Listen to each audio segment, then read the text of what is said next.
घर की औरत। कहते हैं ना, घर दीवारों से नहीं, उसके अंदर रहने वाले लोगों से बनता है। लेकिन क्या हो जब घर के लोग ऐसे हो? सारा दिन खाती रहती हो, सोती रहती हो, कोई काम नहीं है तुम्हारे पास। ऊपर से बहू के आ जाने के बाद तो तुम और निकम्मी हो गई हो। दिखावे के लिए हाथ में माला पकड़ ली है, बाकी कोई काम नहीं करती। अरे कैसी बात कर रहे हैं? अब तो बहू आ गई है, अब तो मेरी बेइज्जती करना बंद कर दीजिए। जैसे तैसे मेरी तो जिंदगी कट गई, गालियां खा खा कर। अरे उस बेचारी को तो छोड़ दीजिए। तभी बेटे के जोर जोर से चिल्लाने की आवाज आती है। कहा था ना तुमसे रिजाइन कर दो, क्यों नहीं किया? और ये पर्स लटका कर कहाँ निकली? चलो कमरे में, काम करो घर का। बहू बेटे की लड़ाई सुनकर सास ससुर बाहर आ जाते हैं। सामने खड़ी होती है नई नवेली बहू रीमा। देख लीजिए माँ जी, शादी से पहले तो मेरे माँ पापा के सामने कहा था कि शादी के बाद नौकरी करने देंगे, लेकिन अब क्या कह रहे हैं? तो तुम माँ जी को क्यों बोल रही है बहू? तब उसका मन रहा होगा, अब नहीं है। पर पिताजी, उसके मन से मेरा करियर तो नहीं चल सकता ना। ससुर को बहू की बात पर गुस्सा आ जाता है। वो बेटी की तरफ देखता है। पापा से जबान लड़ाती है, रुक। ये बोलकर वो पत्नी को खींचकर कमरे में ले जाता है और बंद कर देता है। ये सब देखकर सास दुखी हो जाती है। पति के जाने के बाद सास बेटी से कहती है, देख बेटा, अब जमाना कुछ और है। तेरे पिता ने घर में औरतों की कद्र नहीं की, लेकिन तू ऐसा ना बन। शहर की समझदार पढ़ी लिखी लड़की से शादी की है तूने, उसका ख्याल रखा कर, तमीज से पेश आया कर। जा, बहू को कमरे से बाहर ले आ। लेकिन बेटा नहीं मानता और बहू कमरे में सारा दिन बंद रहती है। शाम को बेटा बाहर जाता है कि सास चाय और बिस्कुट लेकर बहू के कमरे में जाती है। बहू बेटा, ये ले, चाय पी ले। रो रो कर कैसी शक्ल बना ली है बेटा। माँ जी, ये कैसे लोग हैं? आप कैसे मैनेज कर रही हैं? ऐसे थोड़ी ना होता है माँ जी। घर की औरतों को तो पिताजी और ये इंसान समझते ही नहीं।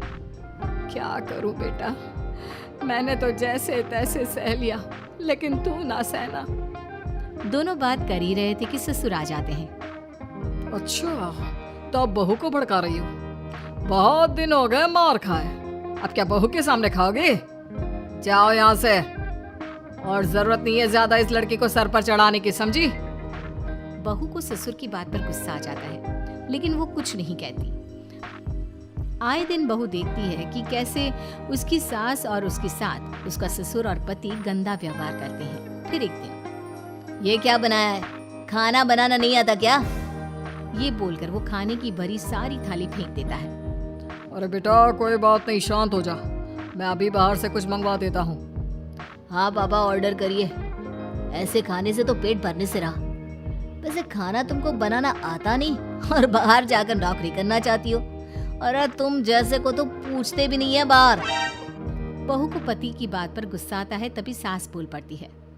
तेरे से ज्यादा पढ़ी लिखी है, वो तो तूने इसे कहा था कि तू नौकरी करने देगा तो तुझसे शादी कर ली, वरना ना ही करवाते इसके माँ बाप तुझसे शादी इसकी। और कमाती भी ये तेरे जितना ही है बेटा। बहू हैरान रह जाती है कि जो सास खुद के लिए एक बार भी खड़ी नहीं हुई, वो उसके लिए बेटे को भी भला बुरा सुना रही है। उसकी नजर में सास की इज्जत और बढ़ जाती है। वो सास को देखकर ये सब सोच ही रही थी कि उसके कान में एक जोर से चांटे की आवाज आती है। किसको किसको मार पड़ी?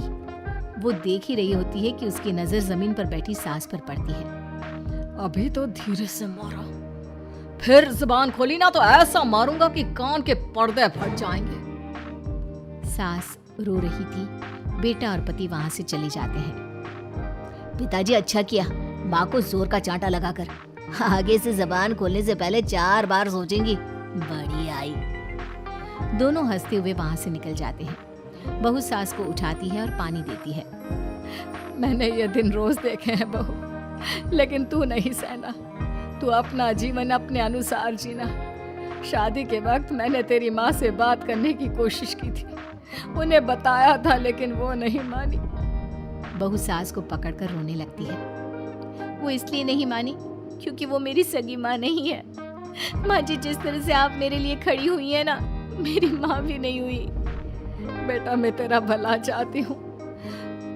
तू नौकरी इस घर में रहकर तो नहीं कर पाएगी, एक काम कर, इस घर से चली जा, पैसे कमा और खुश रह। माँ जी, हो सकता है कल तक मैं आपके इस फैसले को मान जाती, लेकिन आज नहीं। माँ जी, आप यहाँ इस नर्क को झेले और मैं आपको छोड़कर चली जाऊं? नहीं, कभी नहीं। अगले रोज, सुनिए, वो क्या है ना, मुझे कुछ कपड़े और गहनों की जरूरत है, तो जरा पैसे दीजिए ना। अब आप घर के मर्द हो तो पैसे तो आपसे ही मांगूंगे ना। बुरा तो नहीं लग रहा ना आपको? नहीं नहीं, बुरा क्यों लगेगा, ये लो कार्ड, कर लेना शॉपिंग। अगले रोज, बिजली का बिल आया है 10,000 का, भर दीजिएगा। इतना बिल कैसे आ गया? बेटा वो क्या है ना, सारा दिन बहू घर में रहती है तो कमरे में एसी और टीवी चलता रहता है। अब कम से कम बाहर जाए तो 4 पैसे कमा कर लाए, लेकिन हम लोगों को थोड़ी ना औरत की कमाई खानी है, वो तो मर्द ही करता है ना। पति पर्स देखता है और फिर हाँ माँ, ठीक बोल रही हो, खैर चलता हूँ, ऑफिस का वक्त हो गया है। पति ऑफिस से पिता को फोन करता है। पापा, घर के खर्चे तो बढ़ते ही जा रहे हैं, ऊपर से महंगाई आप देख रहे हैं। मैं सोच रहा हूँ क्यों ना मीना को नौकरी के लिए हाँ कर दूँ, 4 पैसे ही लाएगी ना घर में। वो तो तू ठीक बोल रहा है, लेकिन ये औरत की जात, कल को 4 पैसे कमाने लगे तो यह नहीं कि सर पर चढ़कर नाचे। हाँ पिताजी, बात तो सही है, वो तो आप हैं जो माँ को मुट्ठी में रखा है, वरना मेरी वाली तो। खैर, सोचते इस बारे में। शाम को पूरा परिवार साथ बैठा होता है। वो कल पनीर की सब्जी बनानी है तो थोड़े पैसे देकर जाना। और हाँ, कीर्तन भी रखा है संडे को, उसके लिए सामान की लिस्ट बना दी है, ले आना। पापा को दे दो, वो ले आएंगे। अरे पापा कहाँ से ले आएंगे, मेरे पास नहीं है पैसे वैसे। लो, पैसे ही नहीं है? मेरे पापा की जेब तो हमेशा नोटों से भरी रहती है। बेटा, लक्ष्मी को जो पूछता है ना, उसके पास लक्ष्मी रहती है। जो घर की औरतों को मारे पीटे, वो भला कैसे लक्ष्मी का लाभ ले सकता है? वाह वाह, क्या बात है, तो जबान खुल रही है तुम्हारी। लगता है भूल गई पुरानी मार और डांट, क्या? हाँ माँ जी, शांत हो जाइए, मैं नहीं देख सकती आपको मार खाता, और फिर हो सकता है कि मैं आपको बचाने आऊँ तो ये भी मुझे मारे। ठीक है बहू, मैं कुछ नहीं कहती, तू ये लिस्ट बस दे दे, मैं चलिए आराम करने। फिर अगले रोज, सुनिए जी, वो मायके जाना है, वो क्या है ना, शादी के बाद से गई नहीं, तो ट्रेन की टिकट बुक करवा देना। तो मैं भी तो साथ जाऊंगा ना तुम्हारे।